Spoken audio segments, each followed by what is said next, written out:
Roy Hobbs kicked by Tory Taylor. Hi, I'm Scott Edwards, owner of Plaza RV. We're a locally owned full-service RV dealer, and we want to earn your business.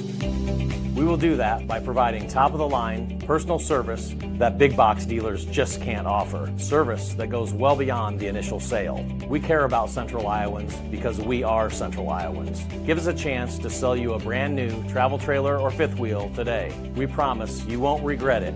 Shop local, shop Plaza RV. This fall, the Sandman, Adam Sandler, You're My Best Friend Tour. I feel like we're very good friends now. Casey Center, Saturday, October 4th. Get tickets now at HiVTix.com. Murph and Andy, talking sports and more, exclusively on Iowa Everywhere. Driven by Ramsey Subaru of Des Moines. From the Channel Seed Studios, here are Keith Murphy and Andy Fales. Wrong. Not today. Here, Big Keith voice Murphy lady. and Andrew Downs. Andy is off to the Boundary Waters. Prayers up to him, by the way. I was listening to him again last night in the newsroom, and he is just coughing and coughing and coughing. Oh, man. And in that way, you've had this happen before, where you cough so much, your whole body starts to get sore. Your back is sore, your chest is sore just from endless coughing. He's been like that for more than a week. Yeah, and he's a considerate person, so like I think a big part of it is he feels bad for everybody around him. Like I know He does. He apologizes on this show constantly, like, "Oh, I'm sorry, I'm coughing. I'm sorry, I sound terrible." I'm sure in the newsroom it's even worse. Yeah, hopefully that fresh Boundary Waters air, that fresh Canadian wildfire air, will help him out. I think there's nothing like carrying a canoe, crapping into a hole, sleeping on a dirt floor, a sand floor, pine needles. I think this is all going to be just what he needs. He's kind of been in Boundary Waters at work because there's been an imaginary boundary around him because no one goes near him. I bet. It's been that way for a while. All right, AD, when you fill in here, and you haven't done a lot of it because, I've missed one show in more than a year, and Andy's missed very few, and now we're able to join from literally anywhere in the world, but, well, anywhere but the Boundary Waters where there is no Wi-Fi. But when you fill in like this, do you think, oh, I'm going to have more to say, it's going to be fun, I enjoy it, or do you think, yeah, I got to do that, and I got to do all these other things I normally do, this is too much? Yeah, little column A, little column B. I'm definitely, happy to be here. And like, I like putting more together. So like stuff like that is fun.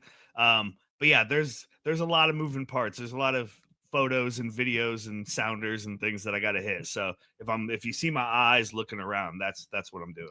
Yeah, that's the thing that has been the biggest upgrade going here to streaming for those who do watch is there are a lot of visual elements too. We try to remember that many people still just listen, but more and more people are also watching. So we try to lean into that as much as possible. By the way, power of the Murph and Andy show. You're welcome, Chris Williams. We've already sold his Eric Church tickets for next weekend that he can no longer use. Nice. Sean Terrell, who used to work at WHO 13 a long time ago, he was listening to our show Monday. He's like, hey, heard you mention that Williams gets to go to the Iowa State Arizona game. Iowa State's 4-0. You can't miss that game. So what about those two tickets? I said, well, they're good tickets, and Chris will sell them to you at face value. So Sean bought them, and he's off to the Eric Church concert where we all of us who know Sean Terrell expect him to just talk about Pearl Jam the entire time. It's like, this is good, but it's good. It's no Pearl Jam. It's no Pearl Jam. It's no 10. Yeah. If Eric Church were to somehow randomly play a Pearl Jam cover, Sean's head could explode. Guest House Tavern and Oyster in West Des Moines sets the table for today's sports and more. Coming up, Iowa owns Rutgers, Razorback honesty, and best there ever was with Mr. Movie. That is all coming up on the on the show today. Sports and more. Guest House Tavern and Oyster. Nightly specials every Wednesday. You know it by now. It's Walleye Wednesday. Fresh walleye, salt and vinegar fries for $20. And I can remember not that long ago, AD, you'd hear $20 for maybe fresh walleye and salt and vinegar fries. You'd think, well, is that a great deal? It is. I went to Subway again yesterday to pick up my glasses. And 6-inch turkey sub, chips, and a small drink, that's like $13 now. Yeah, man. When did that happen? It's gotten out of hand. I can't get out of McDonald's with the two kids and me for under $20. I remember when I traded in our longtime family wagon, the Explorer, that I had for like 13 years. And the amount of McDonald's toys, you know, those cheap toys. I thought you were going to say fries. There were a few fries too, and some nuggets, and those things don't rot. They just goldfish. Yeah, a lot of goldfish. There were some goldfish, but the toys, I don't know. You could, like, across different movies, you could kind of see the toy and take a guess at what year it was. And they're like the most important toy for about 12 minutes. You know, it's like if the kids don't get the same toy, they get upset. And then they just forget about them. They get dumped. They're never used again. Let's go high or low since our last show. Presented by Wealth Charter Retirement Planning and Tax. I get asked a lot about, Keith, how is it you acquired this massive fortune you have? No, I don't. Never get asked that. But check in with Wealth Charter if you'd like to be on your way to wealth. The best thing I ever did, though, was even when I was making my first job, I made $10,000 a year as the sports director.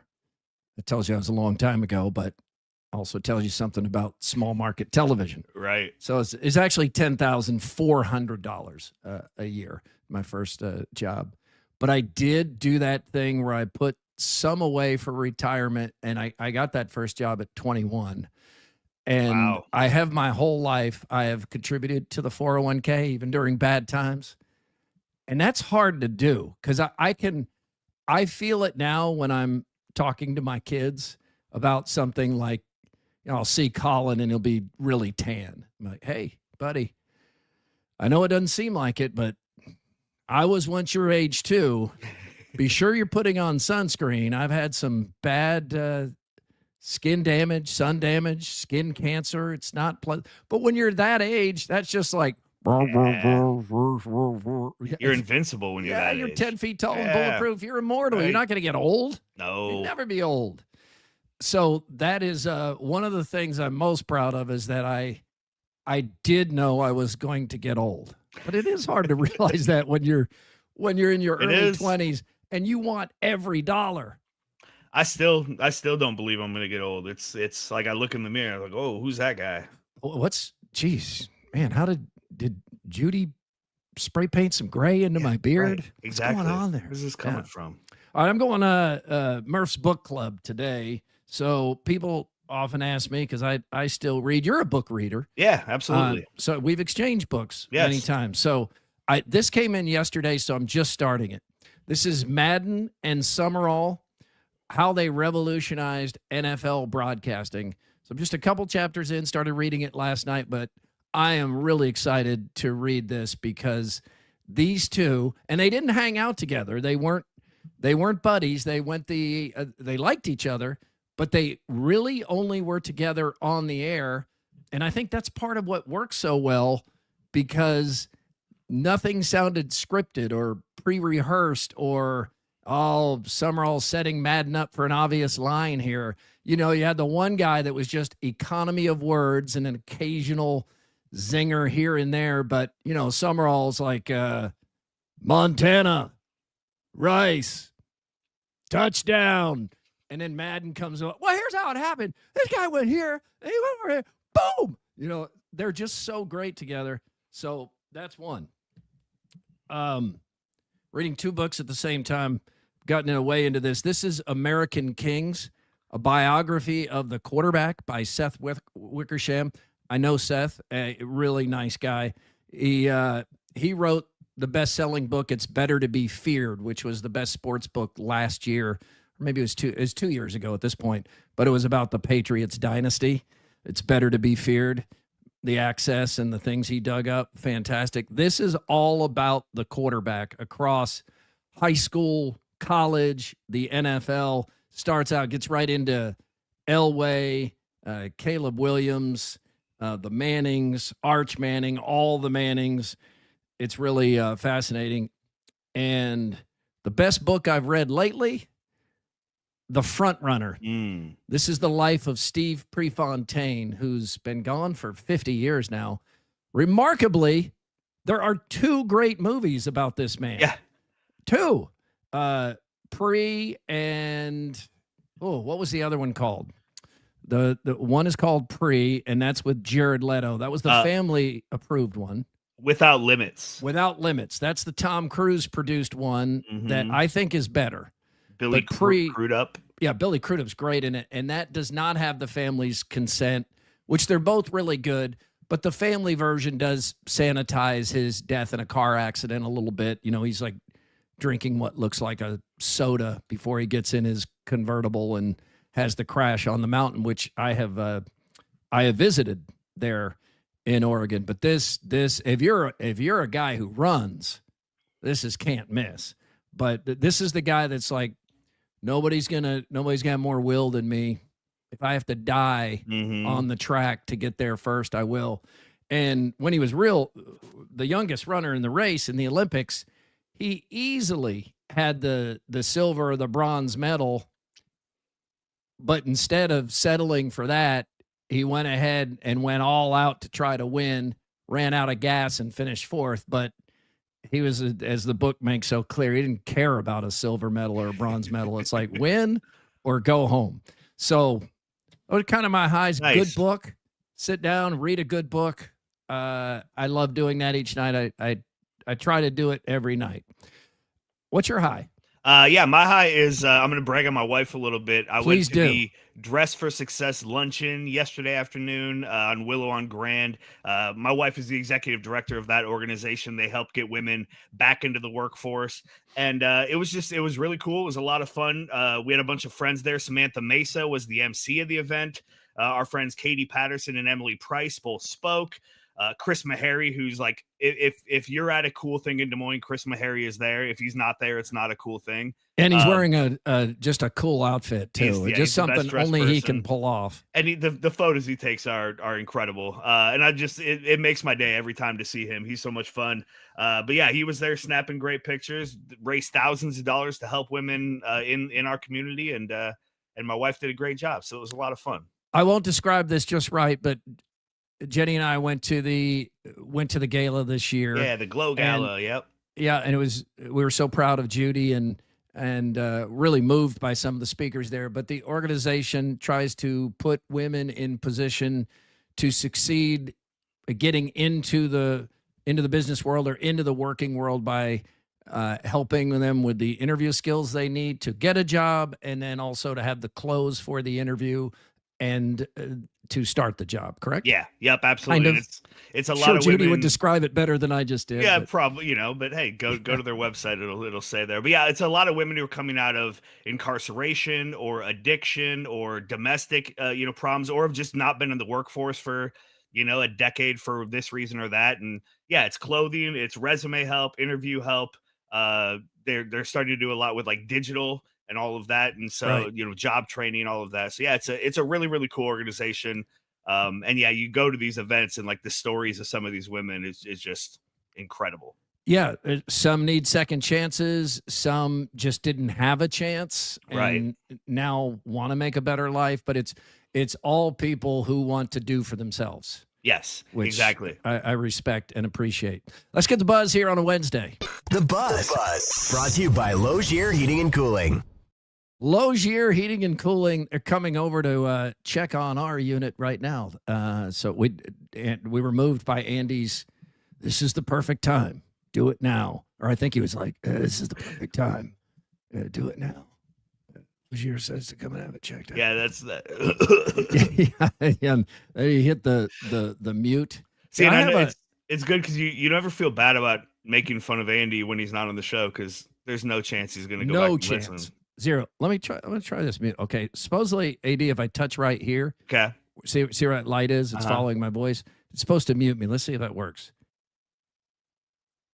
Yeah, you're muted. Back on? Yeah. Hey, yeah. That's pretty easy. It works. Andy needed that the past week. That's a little too. That's like scary how easy that is. Oh yeah, because you could very easily accidentally mute yourself. Grab the arm. Iowa starts Big Ten play at Rutgers in 2 days. Friday night on Fox. Iowa, did you know this, is 4-0 versus Rutgers. The Hawkeyes have never lost to the Scarlet Knights, and the average margin of victory, nearly 20 points. That's wild. Because Iowa doesn't blow teams out, and certainly not in the Rutgers in the Big Ten era. Yeah, it does.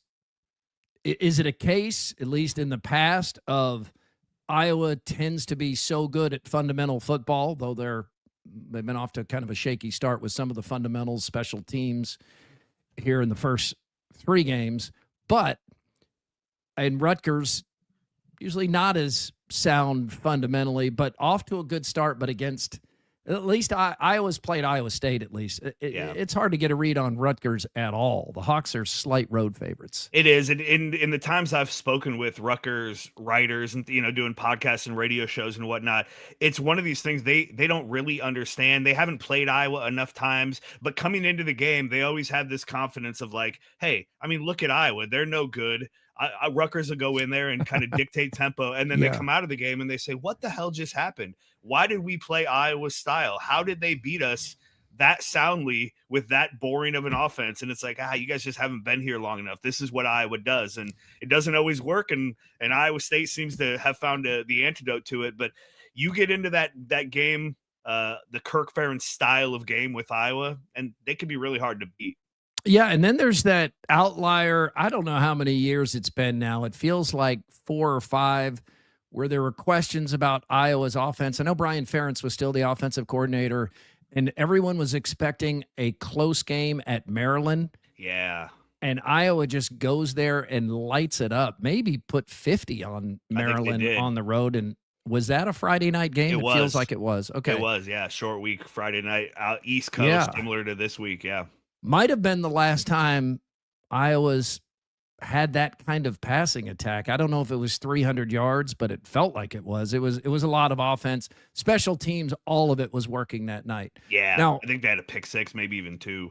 Yeah, might have been. Iowa's offense unquestionably looked better last Saturday, but it was UMass. You have to put that disclaimer in there. We're not surprised. Although, against Albany, it wouldn't have mattered. Right. I mean, some of those passes were so bad. You can see that the timing and the chemistry, and again, Mark Gronowski did not play this spring. This is his first year, and he's coming off an injury.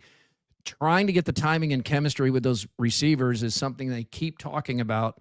It is slowly getting better. And here's some of the key offensive players talking to WHO 13's John Sears. Consistency is the number one thing, but I also think that we didn't play our best against UMass. Like, I think there's still room for improvement. There's a lot more room to grow. So having that idea that we got to continue to improve, but also continue to be consistent with the things that we're doing and the good things that we're doing, and learn how to execute a little bit better on the things that we're maybe falling short of. I thought we took a step forward. Still things we can get better at. Ball placement at times could be better, and then certainly, if you get your hands on the ball, you sure like to think we can come up with it, and it's gonna. If we're gonna move forward, we're gonna have to do a little better job with both those things. I feel like we've always played with a chip on our shoulders, so like our mindset hasn't changed with that. We're always gonna come out trying to execute what we got planned and what we got drawn up. So being able to go out there and do that against UMass is good. So like we just got to be able to do that against Big Ten play. And sometimes you just got to ride the lightning whenever things work out your way, and you guys are on a roll. You just got to ride that a little bit as long as you can, I guess. And then if you hit a bump in the road, you just got to dig your way out of it. As far as the offensive side, we have a chip on our shoulders because Iowa's offense was never known for being the passing offense or really to like scoring every time. So we definitely have a chip going into this game, just looking to just do what we can best offensive wise. They're aware of their reputation. That's Yeah, for they sure. Iowa's offense was, never known for scoring every time, being good. Right. Wow. And did Bo Stevens just go hangover? You're holding 50,000 volts, little man. Don't be afraid to ride the lightning.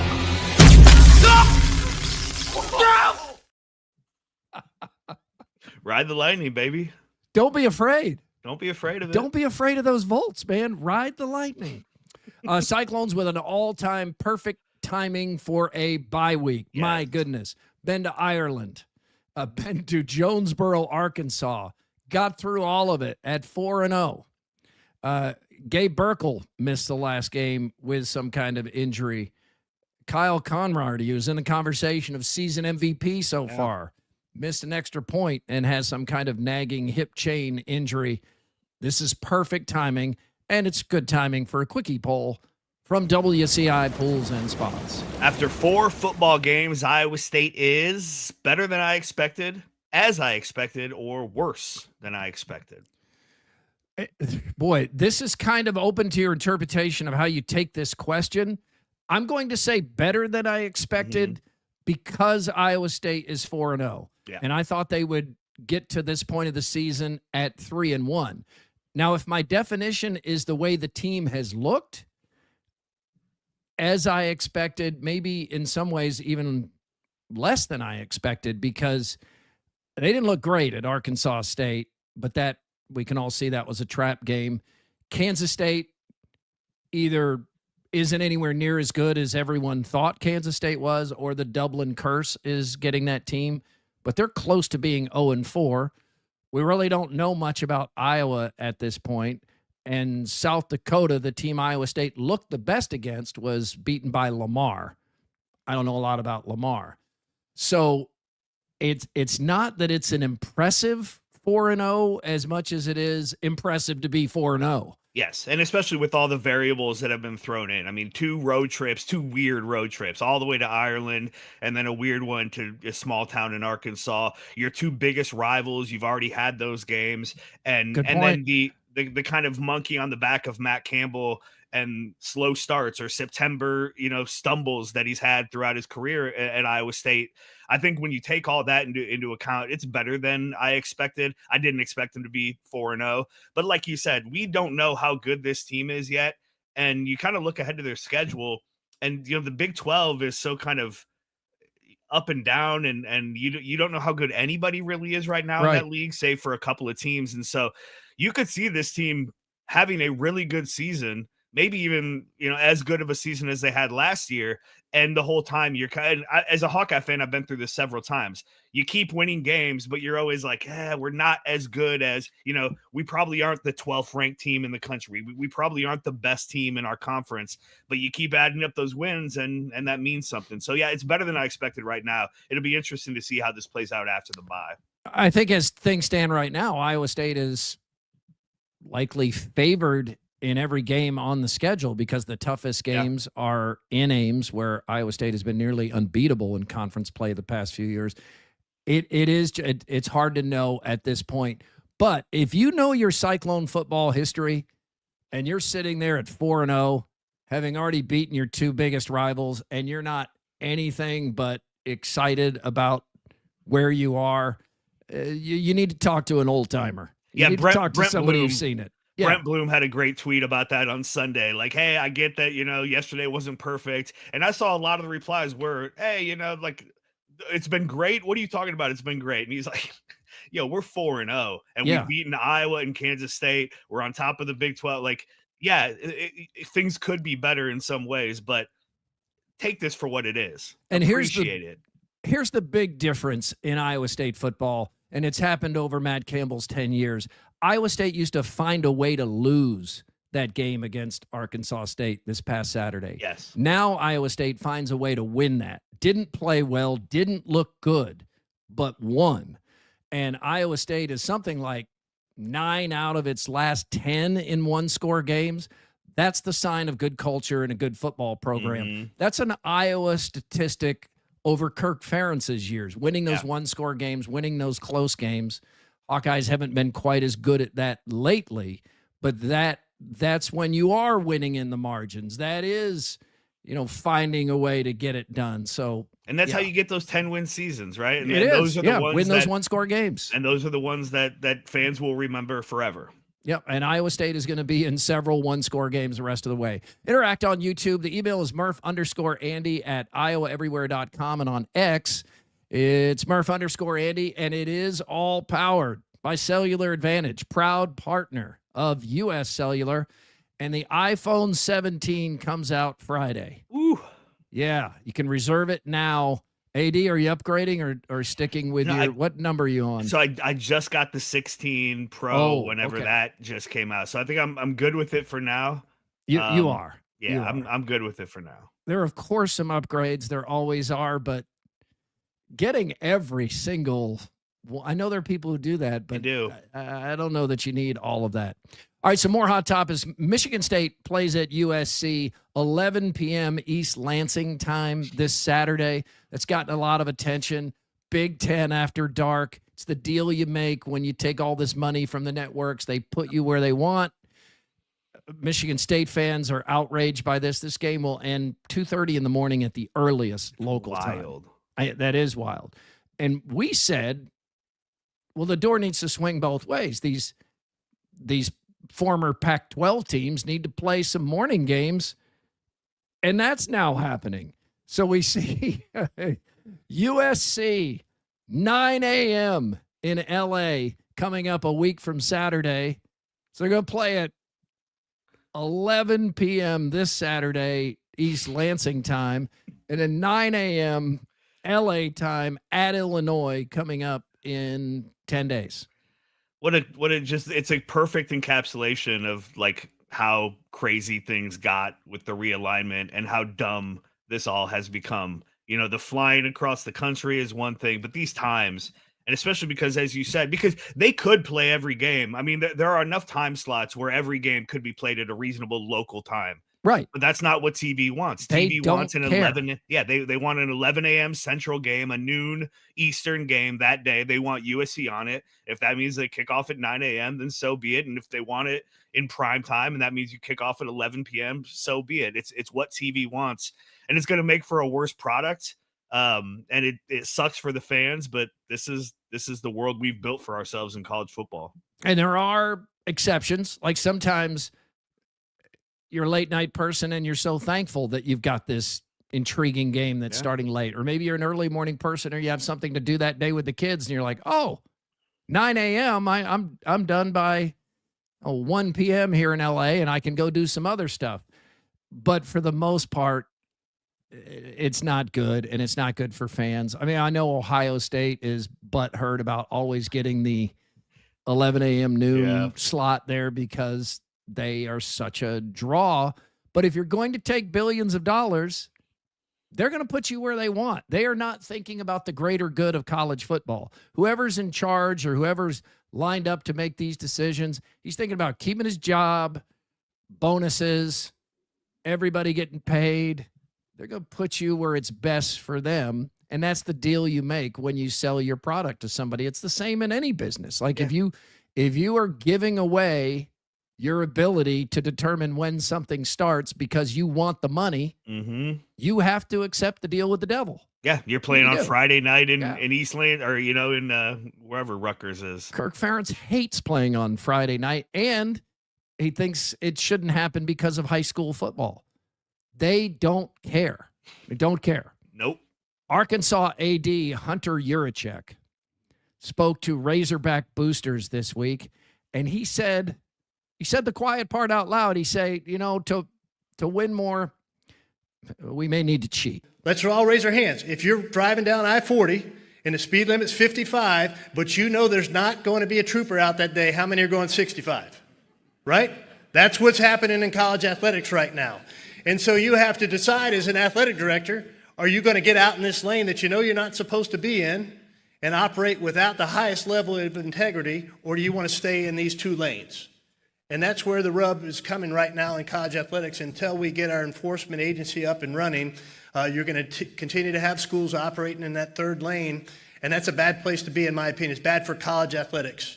And I don't want to operate there. But I think to be competitive, we may have to figure out what that third lane looks like for the University of Arkansas. Oh, he was almost there. He was. He was landing the plane, making his point, and then got on a roll and said, but we may need to explore that third lane. And we may need to figure out how we can cheat. That's what he's saying. Yeah. I mean, that is what he's saying. And Yurachek said in those comments to Boosters that Arkansas can currently compete for the SEC title, but not a national title. He said, I need to be honest, I don't think we can win a national title. Well, if you think you can win the SEC title, yeah, aren't we told constantly that whoever wins the SEC is likely to win the national championship, even though that hasn't happened the past 2 years? But you look at the past 20 years, it is usually an SEC team. That doesn't even make sense. Yeah, I would think it'd be the opposite, right? Like as a Hawkeye fan, I'm thinking, it's probably more likely you get into a 12 or 16 playoff and then, find either the bracket breaks your way or you find some hot streak or whatever than it is to go a full season and win the Big Ten outright or to go to the Big Ten championship game. Because you can get into the playoff without winning your conference. So if I'm Arkansas, I think it's more likely you win a national championship than an SEC championship. Now, you're probably not going to win either unless you find that third rail and start cheating. Third rail, he may be looking for an exit sign at this point. Look how close Arizona State came to beating Texas last year. It should have happened. Yeah. I mean, they had, 4th and 13? They win the game, and they just send everybody on a blitz and get burned and go on to lose that game. But look at what that would have done for perception of the Big 12 to have a team in the Final Four like that, and they were so close. And that's what you need. You need something to go your way. You need a break here and there. You need the bracket to maybe favor, because you look at Iowa or Iowa State, and then you look at the players and the future NFL players on Ohio State or at Georgia or Texas. And it really shouldn't be a competitive game if you're just going by talent. But sometimes, as we saw Saturday at Arkansas State, sometimes you can have a competitive game against a team that you're clearly better. But yeah, as you're watching that Arkansas State, Iowa State game, and then you're flipping back to see Georgia and Tennessee, it's like, these are different. This is a different level. Well, that's that gear. Remember the gear we saw from Christian McCaffrey in that Rose Bowl all those years ago? You're like, why does it look like the Hawkeyes are in leg weights? Right. Why? And that was a really good Iowa defense. Oh my gosh. And he's just like, and it does help that he's become, when he's healthy, such a great pro. Yes. You feel like, okay, he really is that good. Yes. But in that game, it was like, why is one guy on turbo and everybody else is slow? It was like what's going on here? Playing Tecmo Bowl with Bo Jackson. Just oh, yeah. not Or fair. like if you go watch Cooper DeJean high school highlights. Yes. You see in any sport. Yeah. You see in any sport, like an NFL football player dropped into 8-man football in Iowa. This is what it looks like. He's dunking on kids my size in basketball. Yeah. It's crazy. Just like, it's something. Awesome. All right, Nebraska, Saturday, biggest game in years for the Huskers. What's Patrick Mahomes doing on the screen here? Nebraska hosting number 21, Michigan. Huskers haven't beaten a ranked team in nearly 10 years. Holy cow. We've talked about Iowa's been since, Penn State in 2021? Yeah. That's 4 years ago. Mm-hmm. Nebraska hasn't beaten a ranked team since Oregon in 2016. Now, remarkably, so you do the math on that. Well, how many games is that? It's 27 straight losses to ranked teams. Jeez. And that did not seem possible at Nebraska. Even if you're your age and not my age, you're old enough to remember when Nebraska was one of the top 5 football brands in America. Yeah. I mean, you just couldn't picture something like this happening, but it's been a dramatic shift. They're 3-0 and think that they can end this streak Saturday. They look pretty good, and Michigan looks vulnerable. So, I mean, it's one of those things. If it's going to happen, now's the time, but I'll believe it when I see it when it comes to Nebraska. They find ways to lose these games now. There are going to be Cyclone and Hawkeye fans just at the keyboards, just waiting for Michigan to win. Yeah, we got the rare Saturday where no Right. Hawkeye or Cyclone game because Iowa plays Friday night and Iowa State's got the bye. We can AD, all do you- root against Nebraska. Right. There's something that brings them together. Do you remember when Caleb Williams texted Iowa's Torrey Taylor after he was drafted by the Bears and said, "Hey, man, you're not going to be punting much here." Yeah, glad to have you, but you're not going to be doing much. Yeah, you're going to be we don't bored plan to here. punt. Have you seen this graphic? Caleb Williams, so you know about the text. Hey, you're not gonna punt too much here is the exact text. Taylor has now punted 92 times. The most in the NFL. There's a reason the Bears drafted a punter, right? I mean, it's a lot of franchises are like, we don't need. Bears are like, hey, we're going to use this guy quite a bit. They haven't been wrong. It's hard not to be depressed as a Bears fan right now. I mean, you didn't think that you were going to be the best team in the NFL this year, but like you felt good about the quarterback, you feel good about the head coach, and it's only 2 weeks in, anything can happen, but to blow the game against the Vikings the way they did, and now the Vikings don't look that good. It's kind of like that Iowa State, Kansas State, or right. It's when the other team goes off and looks worse, it's like, oh man, that makes that loss hurt even more. And then just get run out of the building by the Lions. That's 2 divisional games. You're already 0-2. The Packers look like one of the best teams in the NFL. Everybody else seems to be able to find a quarterback and a head coach. And the Bears are just in this cycle of they draft a guy, he doesn't do well, they fire the coach. They bring in a new coach, he doesn't do great, they get rid of the quarterback. They draft a guy, he doesn't do well, they fire the coach. And it's been a while since the Bears have even been relevant. I was like ready to plug back into the NFL this year because when your team is no good, it's hard to like keep interest, especially with how much we work on like a Saturday. But I was like, hey, the Bears, if they're going to be good, here we go. And I'm already like, I shouldn't have bought that hoodie, that new Bears hoodie, because I'm not going to wear it.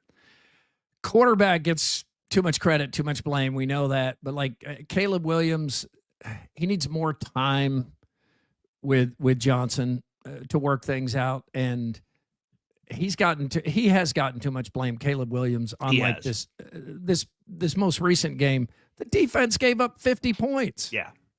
He's not playing safety. I mean, he's not a linebacker. Hang in there. Eagles Chiefs in Kansas City this past weekend, Super Bowl rematch won by the Eagles. 34 million viewers on average. That is the most watched September or October game ever. Wow. It is Fox's best ever Sunday regular season game. But there's a caveat here because you're going to see these announcements about football games too, like we saw Iowa and Iowa State with the most watched Cy-Hawk football game in measured history, that kind of thing. Last year, Nielsen, at the urging of, in particular, the NFL, but college football as well, they changed the way they measure viewers because the people behind major sports said a lot of people, you're not giving enough credit to streaming. You're not bringing in streaming viewers enough. You're not counting enough viewers who are multiple people watching one screen, like a Super Bowl party. You're just counting one person for that house. The bars, people are gathered around bars. They're watching. Now they are trying, and I'm not completely sure how they do it, but they now are trying to count more streaming viewers, count more multiple people watching one screen viewers, count more people sitting in bars and restaurants watching. So the numbers are still great of course, for NFL and college football. Right. But when you keep seeing these notices like new record, there's probably not more interest right now than there has been in football the past few years, but they've changed the way they measure. Yeah, that makes sense. Confluence, the official beer of Murph and Andy, and Confluence is... Ooh. God, I am like Pavlov's dog when I hear that. Where Old Tavern keeps selling out. AD, you and AKC Marketing made all that Old Tavern merch, correct? Yeah, we're doing some more hats for them as well. So yeah, be on the lookout for that. All right, yeah, that's cool stuff. We had some of that on RV TV, and a few of your hats were stolen. Oh, I saw a couple of people leave, but I was like, it's kind of the purpose, I guess. Yeah, exactly. Go ahead. You didn't need to hide it in your pants. Let's get some more here on a Wednesday. But wait, there's more from Either Or Eatery and Patio. Either or Eatery and Patio, the family friendliest patio in Des Moines. Love taking my family there. Gonna be some rain off and on here, but the temperatures are gonna be a little cooler. It's gonna be nice on that patio when it's dry. We were there Monday, and it's they're nice there. I had the bolognese. Oh, I thought you were gonna say the bologna. No, I've had that before too. Because I'm not a bologna though. I'm not a bologna guy, so I had avoided that sandwich. Even though you're you guys picturing talked like it up. Oscar Mayer. Yeah, exactly. It's I was not like that picturing- at all. Oh, not at all. I got it the last time we were there and loved it. It's like my go-to now. It's fantastic. Yeah. I catch a hard time in a lot of places because if there's spaghetti, bolognese, if it's on a menu anywhere in the world, that's You're usually going. That's what you're going for. All right, Andy's off fishing in the Boundary Waters, catching walleye, northern pike, but I don't think he'll be catching anything like this monster. 2 Australian fishermen pulled this in. It looks like it has the head of a horse. It looks like an alien fish. Yeah. Some of this stuff that comes out of the ocean is freaky looking. It really is, and Alien that's looking. So apparently it's an oarfish, and they are rarely caught because they swim so deep. Usually when they're found, they're like dead and washed up onto a beach somewhere because like they're so deep, humans don't ever see them, rarely catch them. But yeah, this thing is like nightmare fuel. It does look like a horse head. Yeah, that's weird. There's so much in the sea that we will never see. No, exactly. It's like, yeah, let's not go to space. Let's figure out what's below us. We're going the wrong direction. Yeah, absolutely. Matt Hayes of USA Today has a column predicting where every undefeated college football team will lose. So he's got every team losing one game, and where is that going to happen? He's got Iowa State running all the way to 9-0 before losing at TCU on November 8th. Wow. That would be a hell of a run. That would be a big story. You remember how many years has it been that Iowa got off to the 12-0 start and how that just built? 2015, 2009. That was 10 years ago? Yeah. And then 2009, they got to 9-0 before Ricky Stanzi got hurt. So he's got Iowa State having a 9-0 start to the season. He has Arizona's first loss a week from Saturday in Ames, so he's got Iowa State ending their undefeated season, and he's got Rutgers' first loss Friday night against the Hawkeyes. Interesting. Okay, we'll see if this guy is really smart by the end of the weekend or if he's just throwing darts and getting content out there. Meanwhile, last Sunday at church, Lord Jesus, for the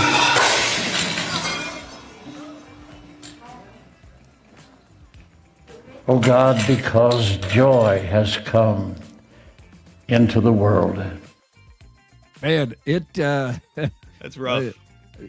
Rough for the joy, but somebody in the church is like, hey, you said Jesus' name and there's a sign. Yeah, there you go. Absolutely. Or did that guy knock him over? He knocked him over. Yeah, and he's trying to he was kind of panicking, and it was no good. Hey, check out Sam Laporta walking into. Hey, that's not it. Check out Sam Laporta walking into the Lions facility. I didn't know he was Sunday. a Cyclone fan. Yes, he's wearing Cyclone gear. It's the result of a bet between he and Lions tight end coach Tyler Roll, who was on staff with Iowa State last season. So they made the bet. Boy, Sam Laporta gear. did not skip Cavs Day. No, he did not. But it's just another reason why this rivalry should never end. It can't ever end. We saw Brock Purdy. College football has shown itself to not care about any tradition if there's money in it. Should never end. How about that? Should never end. Yes. Should never end. Should never end. Yeah, it's like when Brock Purdy had to wear the herky head a couple of years ago because of George Kittle. That stuff's just fun. and then Kittle had to put the helmet on last year. Yeah. Yep. And all right, let's wrap this up with a little this day in history in honor of Andy. This day in 1941, Stan Musial made his major league debut for the St. Louis Cardinals in Game 2 of a doubleheader. In the final 12 games of that season, he had 20 hits. That's a .426 average. The next season, he led the Cardinals to a World Series championship. The year after that, he was NL MVP, and he won that award 3 times in his 19-year career. Great player. When I was a kid, I used to walk up to the public library all the time and I would check out Stan Musial's album, his record on how to hit, and just listen to it. And then eventually I'd have to take it back so I didn't get a fine. And then I'd check it out again. And that is hard to imagine these days, isn't it? Like a kid checking out an LP from a library to sit there. And now you have YouTube videos. Like Stan would now have like 45-second clips, like on grip and the swing. And here's how I position my feet. They'd all be, different clips. So did you just sit there with like a bat and just try to like imagine what he was saying? And absolutely, did it work? Did you feel like you were a better hitter because of it? Well, yeah. Have you checked out any of the record books? Yeah. I thought it worked. Yeah, but that's part of it. Just feeling like you're going to go to the game and like, man, I just learned how to hit from Stan Musial. I'm going to be better today. Yeah, right. And then one for the Cubs fans. 12 years after Stan Musial's debut, 1953, Ernie Banks made his debut for the Chicago Cubs. That broke the Cubs' color barrier. He had already played an entire season for the Kansas City Monarchs, but their season ended in August. He got signed by the Cubs to play the final 10 games of that season and then stayed with them for 18 years. And both of those guys have statues outside of their respective stadiums. Mr. Cub. Yeah, I do like the way on the Cub statues they put onto the bronze a little bit of the blue. Yeah. It really makes it pop. It stands out nicely. Right, KD, nice job. That's your more. Grimaldi's fan photos, Murph_Andy at iowaeverywhere.com. And Grimaldi's full coal-fired brick oven pizza, West Des Moines District at Prairie Trail, Ankeny. I've got kind of a funny one here. So this is a picture my dad sent me. My parents are in Paris right now with my aunt and uncle. And this is my aunt and uncle trying to get a nice picture of them in front of the Eiffel Tower. But this, as my dad said, rude Parisian just stepped in front of them. So you can kind of see my aunt's head back there, okay, and my uncle's shoulder over here. But this is just some guy just stood right in front of them as they were trying to snap this picture. So I'm guessing he's unaware. It seems like it. Yeah, he seems to be just wandering. Yeah, they're like, I doubt it was a photo bomb. Might have been, though. Yeah, that was our Grimaldi's submission for today. But yeah, send those pictures to Murph_Andy at iowaeverywhere.com. $50 gift card. Yeah, we'll pick a winner for Friday. Also, the speak pipe. We need call your shot on the Iowa Rutgers game. Let's have some fun with it Friday's show. And then what's bugging you? Also, so two different things we can make two different. That's speakpipe.com. /Murph_Andy. There you go. But yeah, find it on our social media also. It's there. Ladies and gentlemen, it is time for Mr. Movie. It's time to go to the movies with Mr. Movie, Mike Woody, presented by P&P Small Engines. Hey, Mr. Movie. All right, can you hear me? Yep. Okay. I can hear you. My laptop is gone. Somebody stole it? Somewhere. So I'm borrowing Sue's, which of course doesn't accommodate the microphone. That's all right. We can hear you. We All can right. hear you. All right. All right. Did you lose your laptop, Mr. Movie, or did somebody I might steal have it? left it at the lake. How's that?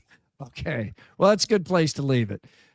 We are going to start today here and go out of the box with Robert Redford. Robert Redford died at age 89. And what a legacy. Mike, you've probably seen all of these movies, and this is just a short list, but Butch Cassidy and the Sundance Kid, The Sting, The Natural, All the President's Men, Spy Game, Sneakers, The Great Waldo Pepper, 3 Days of the Condor, The Great Gatsby, Brubaker, The Candidate, Downhill Racer, Out of Africa, Indecent Proposal, All Is Lost, Jeremiah Johnson, Electric Horseman, Horse Whisperer, The Way We Were, Old Man and the Gun, and as a director, Ordinary People, A River Runs Through It, Bagger Vance, to name a few. My goodness, what a body of work. There will never be another Robert Redford. I mean, the guy was so talented behind the camera and in front of the camera. And I mean, you're talking about some of the best movies ever made.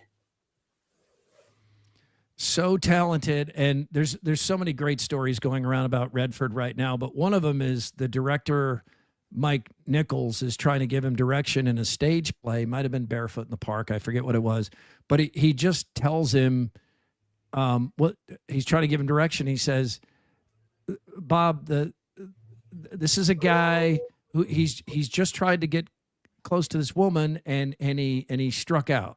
Like it didn't happen. He's like, do you understand that? And with no sense of irony or ego, he's like, no.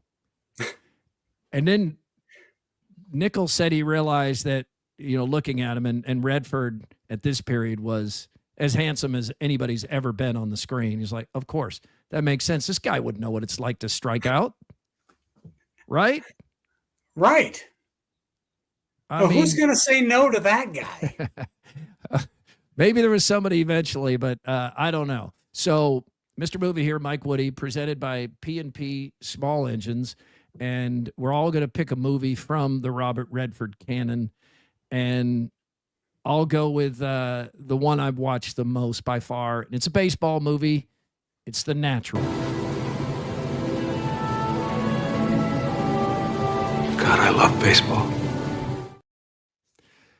And I that just spoke get to me. chills. I know. Spoke to me so much. The Randy Newman soundtrack is incredible.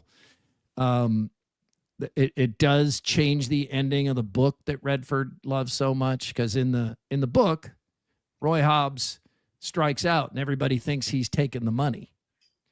And when he walks around the street, it's more of a, there goes Roy Hobbs. He could have been the best there ever was. But in The Natural, you get what you want. You get him hitting it into the lights and then going to play catch with his just discovered son, which he's a little slow to catch up to that being his son, isn't he? The guy that looks just like you, the same age, that adds up to that barn thing we started the movie with in Shadow. That's that kind of hangs out with one of my old girlfriends, Yeah. That might be your kid there, Bob.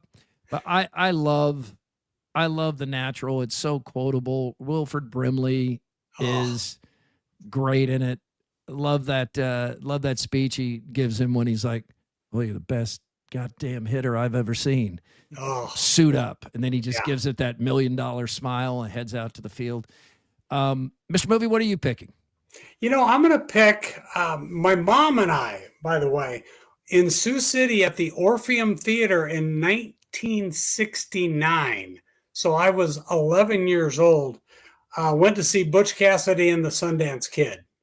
And my mom and I sat there. I think it was the first movie my mom and I had ever seen together, and probably the only movie we saw together without other people. And we both of us sat there and we laughed, and it was a great experience. And what a movie. I mean, Redford, look at that picture. I mean, yeah, if you're watching right now, the photo of these two, it's stunning. There's two movie stars right there. Yeah, Paul Newman, Robert Redford. Paul Newman's eyes look blue, and it's a black and white photo. It's crazy, but if you haven't seen this movie, and I know most of you have, see this movie immediately, and those of the rest of us probably need to rewatch it. Yeah, it's got, among the many famous scenes where they're arguing up on a cliff there about jumping, and the Sundance Kid, Redford, he finally reveals, I don't know how to swim, and Butch is just like, swim? The fall will kill you. And then they jump anyway, and those great guys, dialogue. Those guys just keep pursuing him. Yeah. You're beginning to get on my nerves. Who are those guys? Yeah, they can't shake them because they have someone who knows how to track them under unusual circumstances. It's a great movie. It's got a great ending too. Yeah, it was an instant classic. You walked out of that movie knowing that you had seen a great, great movie. Yeah, and my dad later took me to The Sting, which probably wasn't age appropriate when I saw it, but That movie's so good too. And Yeah. the two of them pair up again. Might have won Best Picture. I don't remember, but it was. I believe it did. It was a big hit. AD, what do you have? These are before your time, but you probably saw The Natural as a kid. Yeah, I saw that a lot as a kid. I've seen a lot of these movies, but I'm gonna go with the one I've seen the most, and it's certainly not in. It's probably not in the top 5. Like, right, it's not gonna be on the top of his obituary or his resume. But it's 1992, a movie called Sneakers, and for whatever reason, I think my dad liked this movie a lot when I was growing up. My older brother did, and they kind of dictated what I watched. I've seen this movie probably 25 times. It's a team of thieves who are like hired by companies to come in and test their security systems. Boy, that was ahead of its time. Yeah, right. The cast, though, is incredible, as you can see in this picture. I mean, Robert Redford, Sidney Poitier, Ben Kingsley's in this movie, Dan Aykroyd, River Phoenix, James Earl Jones comes in late. David Strathairn is there as a blind guy who's like the technology wizard. It's a really fun movie. I haven't seen it in a while, but I imagine it still holds up. It is one of those I may go back and watch this weekend. There you go. That's a good choice. Yeah, you got to catch up too if you haven't seen some of these. All the President's Men is like one of my favorite movies of all time. Redford is probably responsible for a lot of people getting into journalism who wouldn't have or shouldn't have, because he looks so cool answering the phone and taking notes and making it look like a glamorous job that it's really not. But yeah, he and Dustin Hoffman were great in that movie. It's a huge loss. It is. It's a full life, 89, and he had made the decision. He had made the decision not too long ago to not appear on camera anymore. I mean, he felt like nobody needs to see me like this anymore. The last thing he was in. It's a good show. You can watch it on Netflix. It's called Dark Skies. He's the producer of that show. It has several seasons, and it's about Native American police officers on a reservation, and I don't remember which state it is, but it is a good show. And his last appearance is playing chess in that show in season 3, which was not that long ago. Huh. I'm pretty close to that decision too, by the way. To not appear on camera anymore. Demon Slayer Infinity Castle made $70 million this week. That's animated, correct? I assume so. It is, yeah. And I guess this movie, we mentioned it last week and none of us really knew what it was, but I heard something since then that I think it's Chinese and it made like $400 or $500 million in China. And now it's like, this is the first time it's being shown in America. So they expected it to do well. And it seems to be. Get ready for another one. Yeah. If it made that much money, get ready for another one. Again, Mr. Movie, Mike Woody, presented by P&P Small Engines. Go by and see Jeff for all your needs with small engines. He's got you taken care of. We get to some reviews now. Mike, the Long Walk, I think, is a Stephen King novel. It's Stephen King's first novel. I knew nothing about it. And they've grabbed this novel because I think pretty much the rest of them have been made into movies or pretty close to. Yeah, I didn't know there were any left. It's kind of set in the future, but not the far future, kind of the near future. And they hold a competition every year, and they get one boy from every state, and they have to go on a long walk. And I mean 300 miles plus, and the last one alive at the end of that walk wins great fortunes and can take care of his family for the rest of their lives. It's a very interesting premise. The other 49 are dead? A couple might have quit or got hurt, but a lot of them got dead because if you stop walking or slow down, they shoot you in the head. Well, that would eliminate you from the competition. Well, that's going to speed you up too. This had a little bit of Running Man, a little bit of what was the movie, the series of movies? Hunger Games. Hunger Games. Yeah. some of the elements in that? You know what? And it's really, really well done. And the acting is good, very good in some cases. So, I mean, Sue went to this, and this is not a movie that Sue's going to go to. And we both walked out of it and we're like, you know what? That was really good. So it's like a B plus or A or what? It's a B. It's a B. It nudged a B plus, but it's probably safer in the B zone. But we're seeing. Yeah, I think so. All right, the other movie, far removed from The Long Walk, is the long-awaited, in some ways not anticipated, sequel to the cult classic Spinal Tap. And I've been nervous about how you can move this forward without it seeming forced. How'd they do? You know what? You go into a movie called Spinal Tap 2 with not high hopes, and maybe that's a good way to go into it. But I laughed. I thought it was very funny to see these old guys doing the same shtick, but delivering it perfectly is just a lot of fun. It really is. I laughed more than I thought I was going to. I went into the theater, a matinee, and there was one guy in there with me. Oh, that makes it so you don't have the comedy club feeling of everybody laughing together. When I got up to leave the theater, he was gone. So I think we lost Mr. Movie there, but is he back? Is he still frozen? Okay. We're just had coming up this weekend left on the list. There's a big, bold, beautiful journey, I think is what it's called.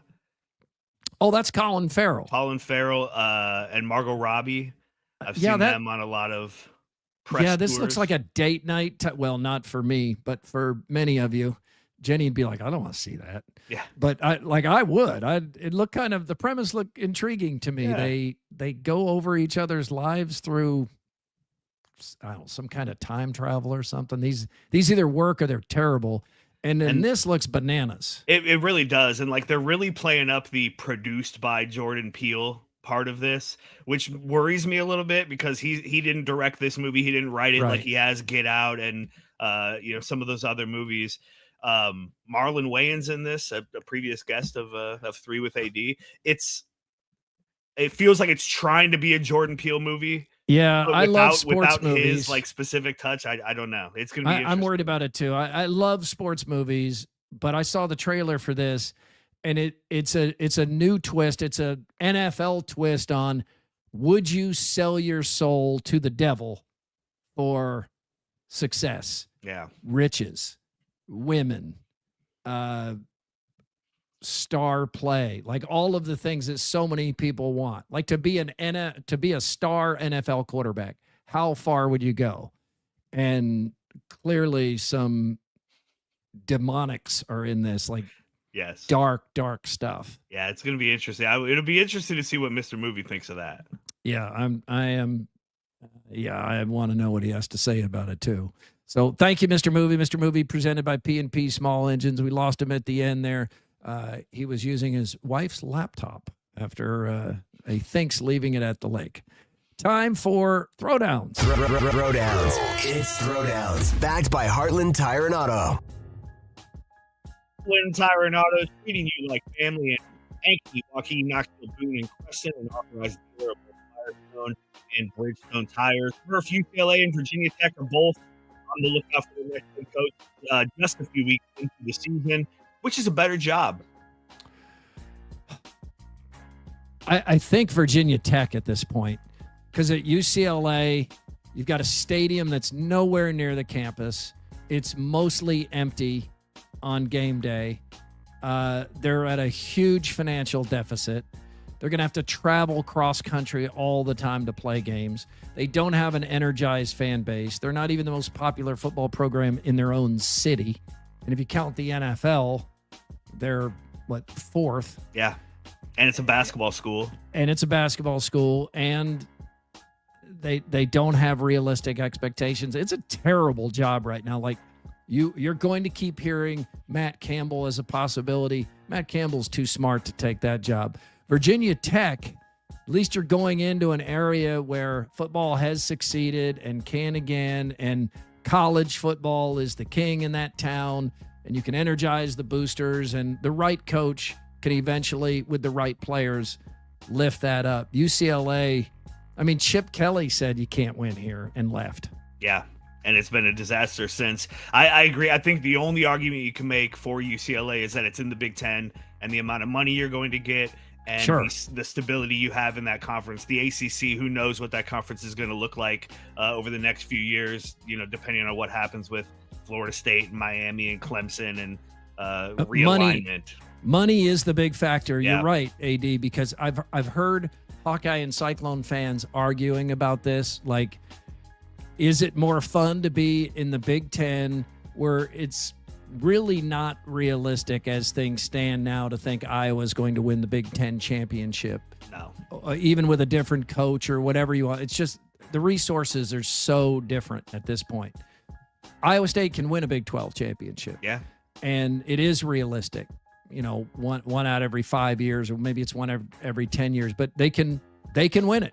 So which of those is more fun? I think it is probably more fun for Iowa State, but the question is, over time, what's this going to look like when each year Iowa's getting double the media money that Iowa State is? Like, how long does it take for real separation to take place in the conferences, even more than there is right now? That's the big unknown. But at UCLA, you are in the Big Ten, but you're not winning the Big Ten. And if the anytime ultimate soon. goal is to get into the college football playoff, Iowa State has one path there. It's win the Big 12 championship. Yep. Iowa, you get top 4 in the Big Ten, and you got a Yeah. pretty good shot at getting one of those at-large bids. All right, Murph, the Chiefs are the most surprising 0-2 team in the NFL. There are 9 others. We got the Browns, Texans, Titans, Jets, Dolphins, Giants, Bears, Panthers, and Saints. Which is the least surprising 0-2 team in the NFL? I think it's the Dolphins. It's a mess right now. The coach is on the way out. It's just a matter of time and when. They play Thursday night, correct? Yeah. If he's going to be dumped mid-season, it would make sense to do it after that game. Get him out of there where you have extra time with whoever the new coach or the interim coach is. You look at the rest of them, I don't. Yeah, the Browns, Yeah. the Saints, you kind of knew those teams wouldn't be very good. You as a started Bears quarterback, fan, I'm never surprised the Bears are 0-2. Yeah, and the Dolphins, I don't think Tua is ever going to be the same after all those concussions. I know they have a lot of contract to deal with going forward too. They gave him more than $200 million, and they did it after like his 3rd concussion in 2 seasons. So they're hoping it works out, but that team's a mess. All right, Murph, Chris Hassel put a no soliciting sign in his yard. He says it's amazing. A 2-parter here. Do you have a no soliciting sign? And if not, why not? I do not. Nor do I. I don't think I've ever really thought of it. I probably should have one. There's a part of me that thinks it's rude and not neighborly. That's why I don't do it. But my neighbors aren't going to solicit. No, it's the dumbest reason, but it is so people don't think I'm a dick. Because I feel like if you have that sign up, you're kind of a dick. But every time I get into one of those situations where a salesman comes to my door, I wish I had the sign up. I'm not buying it. I don't want to talk to you. But Jenny says I always find a convenient way to have her answer the door because it fills me with anxiety. Same. Because I am prone to listen to a vacuum cleaner salesman's pitch, even though I have no desire to buy a vacuum cleaner. And that's happened to me. So that's a real life example. I have so much trouble getting out of those situations because they're so good at it, right? They know, hey, if you say this, they take you down this path. And all of a sudden you're outside looking at your gutters and trying to come up with a reason why you don't want them to re-roof your house. I'm not joining the Mormon church. I mean, I'm not going to become a Jehovah's Witness. I mean, we do always buy the passes sold by the football teams that we never remember to use. Yes, hey, 20% off at Snookies. Mm-hmm. 15% off. Always say, all right, we can pay for this, We just got to remember to use it a couple of times. This year, we're actually going to use it. This year, would never use it. Never use it. No, but I can see Hassel putting this sign up at his desk. I could see him getting it tattooed on his forehead. I can't believe he just put this sign up. And I can see him sitting in a lawn chair with an old fashioned and a cigar next to his no soliciting sign with his feet up and laughing at people as they start up the sidewalk and turn on their heel. Look at the sign, man. Look at the sign. All right, that's Throwdowns. Nicely done, AD. Thank you. And now more AD. Hey. He's having a big day here. The Andrew Downs audio drop of the day. We call it the AD squared. Yeah, it's powered by Game Day Men's Health. Get your free consultation at any Game Day location, Ankeny, West Des Moines, North Liberty, wherever you are, there's a game day near you. See what they can help you out with, what you don't need help with. I had a guy reach out and say, hey, I went there and they said everything looks pretty cool. And, I appreciate the honesty. I was like, oh, hey, that's awesome. Hey, good. Yeah, they're not gonna give you stuff you don't need. They do a good job there at Game Day. Fred Hoiberg was giving a press conference this week. Nebraska's basketball coach, if you forgot. A reporter's phone or computer started playing audio from like a video pretty loudly, and Fred showed why he's just so damn likable as he just went right along with it. We don't have what this facility is quite over here, but we're in the top, I'd put us in the top 5-10% in college athletics for what our facilities are. They're immaculate. And just how what happens when the prostate enlarges in the urine oh shit. That's a dilemma. What was can you give me the answer on that? Because I usually get up at about 1 for the first time, and I think it has something. Anyway, I lost track. Where were we? Oh, facilities. Yeah. So anyway, the facilities. That's great. Awesome. Prostate enlarges, just rolls with it. Couldn't have better timing than that. He was quick on his feet. Yeah, and by the way, how many of those sweaters did he sell, or that thermal pullover or whatever it is? He's still so handsome. He is. Gosh, he's got to be. He's in his 50s, right? I want to hate him so bad. He's a Can't do it. Cyclone and a Husker, and you can't do it. It's hard. Good dude. All right, quickie poll results presented by WCI Pools and Spas. After 4 football games, Iowa State is 65% say as I expected, 27% go with better than I expected. That's where you and I both went, and then 8% say worse than I expected. I guess you must have thought they were going to look better overall than they have. Yeah. You assumed they were going to be 4-0. I can't imagine thinking they're worse than you expected. Or you're just a hater and you just have to choose the box you think makes Iowa State look the worst. There it is. It is. I'm between A and B there just because I did think they would look a little better, but I did not expect them to be 4-0. And as we've been told, you play to win the games. Or what did Mike McDaniel say this week? Something like, well, if you win, that in order to win the game, you have to win it. And if you lose it, then you lost it. Yeah, that's dead man walking right there. It is. Yeah, dead coach coaching, that kind of thing. AD, thank you for all your hard work today. Andy, if you're listening, I get a crisp $20 bill for you. Just text me, hey, good show, or bad show, or anything that shows that you're hearing my voice right now. Don't anybody tell him. No chance. No chance. No chance. The guy gets away. I appreciate that. Thanks for being part of Murph and Andy on Iowa Everywhere. If you get a chance, please like and subscribe. Really helps us out. We appreciate it. Chris Hassel will join us Friday. We hope you will too. Murph and Andy was brought to you by Ramsey Subaru on Hickman Road in Urbandale.